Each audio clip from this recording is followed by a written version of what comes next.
Hey mama, if you're listening to this, you might be carrying a secret that feels too heavy to speak out loud. You look like you got it all together, you serve at church, maybe you even lead a Bible study. You smile when you drop off the kids, but no one sees the other side of you, the one that comes out behind closed doors. At home, you are a completely different person. You yell, you explode, you scream at your kids, sometimes in their face. You tell them to shut up. You grab them too harshly. You throw things across the room. You smack them in anger, twist their ears, spank them in rage, and immediately after, you are hit with a tidal wave of shame. You cry alone in your room and you whisper, "God, what is wrong with me?" You feel scared and disgusted by your own reactions. You're terrified that someone might find out. You wonder if your kids would be better off without you. You feel unworthy, broken, and too far gone to be redeemed. You try to fix this on your own. You listen to podcasts, parenting books, download freebies, but nothing changes. You keep falling back into the same patterns, and it feels like you are stuck in a cycle that you can't break. You don't trust yourself anymore, and if you're honest, you are afraid of who you've become. But here's the truth, Mama. You are not beyond hope. You're not alone, and with God's help and the right support, you can change. I'm Elizabeth, a mom of 4 and an anger management coach for Christian moms. And inside my Calm Christian Mom coaching program, I guide women just like you through a powerful transformation. This isn't shallow behavior management. We go deep. We address your triggers, your stress, your mindset, your nervous system, and the spiritual root behind your patterns. We invite God into every layer and walk hand in hand towards healing. In just 12 weeks, you can become a completely different mom, unrecognizable. One who leads with patience, not panic. One whose children feel emotionally safe around her. One who cultivates peace. This summer, I'm offering a Calm Mama strategy session, a powerful 15-minute one-on-one coaching session designed to help you uncover the root of your anger and receive spiritual, emotional, and practical support. It's your chance to experience what coaching is like with me before diving deeper into ongoing support. If we both feel like the full program is the next right step, we can talk about what that looks like for you. You don't have to keep living like this. Your family is worth healing, and so are you. Use the link in the show notes to book the Calm Mama strategy session.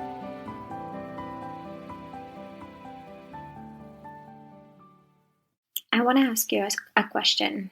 Is your phone working for you or against you? Is your phone stealing your patience? I want us to look and reflect on our phone usage and how it's affecting our emotional regulation and mental health. So this is something that I wanted to talk about because it's such a big issue in the world that we live in now. 20 years ago, it was just not a thing. It didn't really exist. But in the last, I would say especially 10 years, phones are everywhere. They're in our pockets. We don't leave the house without them.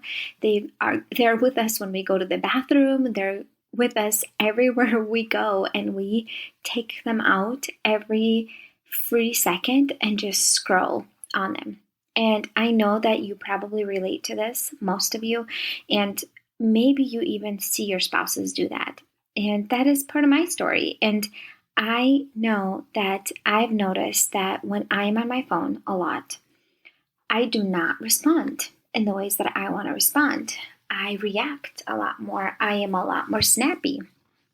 I am feeling more icky internally and almost like frustrated with myself for wasting my time, and then I take it out on my kids. So this is something that I want to talk to you about.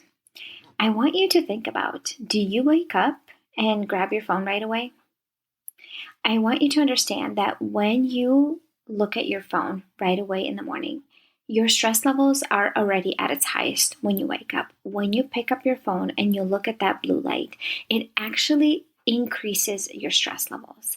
It really makes you feel more agitated and frustrated. Here's a tip that you can do. This is what I do, and I've been doing it actually for years already, is I charge my phone in my bathroom, by my bathroom sink. And I don't have it next to me. And for the reason is because if it's next to me when I fall asleep, I will scroll on it for a long time and then stay up till late. And in the mornings when the alarm goes off, I have to physically get out of bed to go turn it off on my phone, and it's right next to my sink. And typically I have to go to the bathroom, and then I have to wash my face and brush my teeth, and I kind of get into that rhythm right away without picking up my phone as much. And I want you to understand that when your stress levels are high, everybody has our max limit. Like 10 out of 10 is when we lose our cool and react. Well, when you wake up, your stress levels are like 7 and 8. And when you grab your phone right away and you start scrolling on your phone, it actually increases your stress levels. And take in the fact that, let's say you do not get up before your kids and you just jump into your day reacting and putting out fires right away with your kids. Let's say they're fighting or somebody needs a diaper changed or you have a crying baby. You are going to be feeling even more reactive. And this is something that is completely in your control. There's many things in our life that happen out of our control that do affect our emotions. And this is in your control 100%. You can do something about this and support your emotional and mental well-being. Second, social media. I'm sure you can relate. I know for a fact that when you are on social media and you spend time on it, it's so easy to get scrolled into that reel after reel after reel. I so get that. And I get pulled into that as well. And actually, this is why I haven't had any social media apps on my phone since January, when I decided to not be active on social media for business anymore. I decided to delete social media off my phone. My accounts are still active. I just don't use them. I will log in through my desktop a few times a week and I will see if there's any messages there and if I'm missing anything. And the desktop version of Instagram is not really user friendly, and so I don't spend much time on it anymore. And I was more of an Instagram person versus TikTok or Facebook, though both of them are now, everything is video, short video. And so it's just so addictive. You get that dopamine hit and it's affecting your mental health so much. I will link an episode that I did with Sandy, who was a guest on my show, and we talked about the effect on social media on our minds and our mental and emotional well-being and spiritual well-being, and how it's actually, if you're feeling mentally in a bad place because you have negative thoughts, it leads to you feeling emotionally yucky and icky.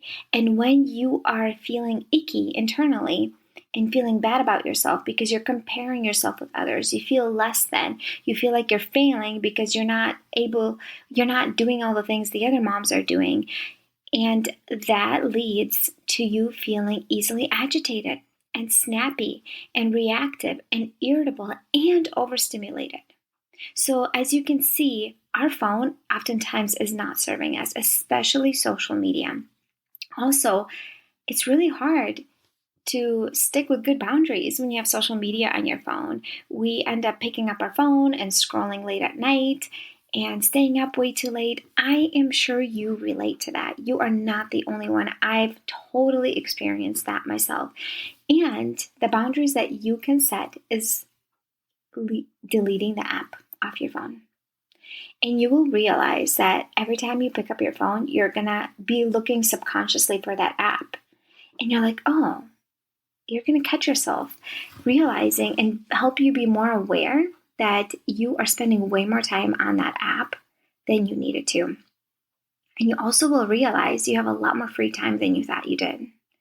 It takes up and sucks so much of your time that you could be present with your kids and connecting with your kids and investing into yourself, in your personal growth, development, spiritual growth with God and connecting with Him. So social media is detrimental to our mental health. There's so many studies that have shown that. It is overall not serving us. There's a lot more negativity there than positivity. And I would encourage you, if you're still on social media, to unfollow any accounts that are triggering to you. That's one. If you still choose to be and have social media on your phone, set phone boundaries. There's app limits that you can set and downtime that you can set, especially with the iPhone. Set boundaries around your phone use. Set an hour. That could be, let's say, an hour a day, and you will realize how quickly that hour passes. And it's going to be a quick wake-up call for you to realize, oh my goodness, I'm spending way more time on this than I want to. Something else I was aware of for myself personally, it's not just social media. So what happened when I deleted social media off my phone, because my brain was so used to having stimulation often, I started to lean towards YouTube and watching YouTube videos and YouTube shorts. And then I had to quickly realize, oh, I'm kind of just replacing one thing for another. And that is also not good. So I deleted the YouTube app off my phone. Yes, I could go through it through like Safari and stuff, but it's just still not as user friendly. And so it just kind of like had to be a wake up call for me. Oh, I'm just still trying to not necessarily escape, but just it was a way of coping with like, oh, at the end of the day to decompress. And it wasn't the best way to do it. So another thing is that I noticed is that will easily contribute to me feeling overstimulated and agitated with the kids is watching a show. Sometimes once in a while, I don't really watch much shows at all, or Netflix or anything. Usually in the evenings, I just put the kids to bed, I clean up the kitchen, and then I just start getting ready for bed. I typically don't stay up scrolling I don't scroll anymore because I don't have the apps on my phone, but I typically don't do any show watching. Well, sometimes there's something that would come out on Netflix that I would want to watch. I remember like Meghan and Harry, they had their documentary come out, and just recently there was one about the soccer player David Beckham, and I was just interested in watching that documentary on his life because for me it's interesting how it affected their mental health as they were famous and they were going through all of this, his wife, the relationship between them. For me, it was just interesting to kind of watch the documentary. And even Meghan and Harry, I just love learning about how, let's say, the famous part of being a celebrity, how it affects their mental and emotional well-being. Besides the point, I was interested in watching that show, and I remember I had it playing on the tablet, and I was at home when my toddler was home, and she really wanted my attention. And I would get easily agitated with her. And this was like literally recently. This is not a long time ago. And I would catch myself to try to just shoo her away and not answer or respond to her because in my mind, she was interrupting me and annoying me from watching this show. And that was wrong. And so another thing that I want you to be aware is watching something that you're watching, is that stealing you from being present with your kids? Is it serving you or is it not serving you? Or harming your relationship with your kiddos? I had a similar thing with like podcasts and an audiobook. So I would have, with an audiobook, I had an earpiece, an AirPod in my ear, and I was trying to multitask and make dinner with the kids and to help with homework. And I really wanted to listen to this new book by Jill Dillard. From Counting the Cost was the name of the book. It was recently released, and I was listening to that, and I was getting really agitated that I couldn't finish listening to the book because my kids were needing me and interrupting me. That's how my brain was perceiving it. And I know that that's not how I want to show up for my kids. I know that it's stealing me from being present and being fulfilled and joy-filled in my motherhood. And so This is just something I want you to be aware, because when we are aware, we can start making changes.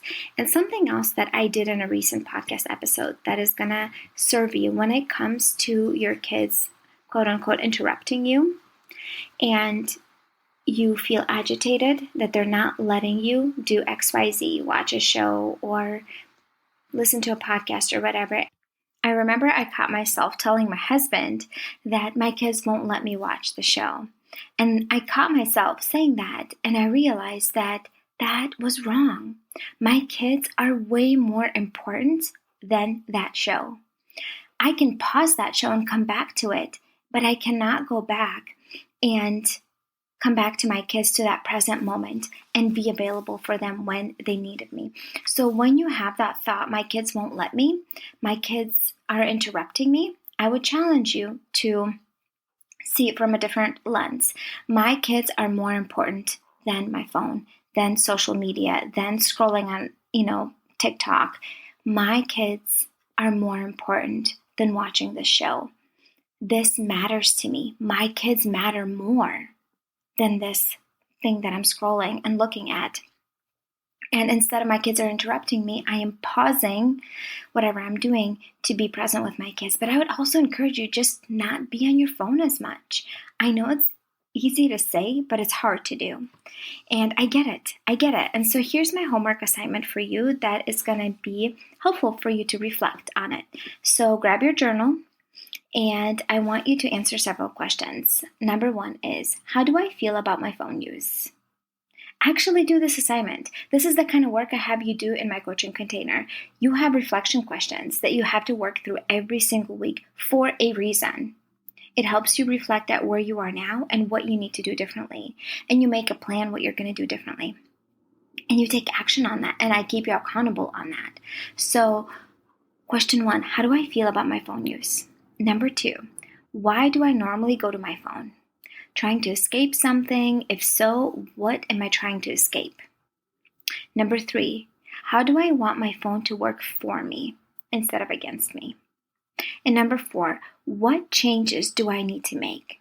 So if I want to be more present with my kids, and if that's what I'm deciding, that's who I am now, what changes do I need to make in my life to align with being a present mom? Friend, if you know what to do, but you don't do what you know, and you are struggling to implement the things that you're learning from books, from podcasts, from passive courses that you bought, you read the books, you listen to the podcast, but you can't just implement what you're learning, I want you to know that I have support available for you. I have a 12-week step-by-step program that will help you go from a mom who's feeling agitated, frustrated, yelling, screaming, reactive all the time, to a mom who's peaceful and calm and present and stable and available for her kids. A mom who is not snapping left and right. A mom who feels good and is proud of the way that she shows up for her family. My friend, that is available for you. I also have 100% money back guarantee on my program. That is unheard of because I am that sure it's going to help you. So in the show notes, scroll down and book a clarity call with me. If this is something that is aligning with you and you know that you are ready to make some changes in your life and you're sick and tired of feeling like a failure and reacting to your kids constantly and screaming and yelling and just feeling like an angry mom all the time, this is for you. I'm so excited to connect with you, my friend. Scroll down in the show notes. The next step is to book a clarity call with me, and I can't wait to chat with you. And until next time. Hey mama, do you find yourself snapping over the smallest things, like spilled milk or constant whining, then feeling horrible afterwards?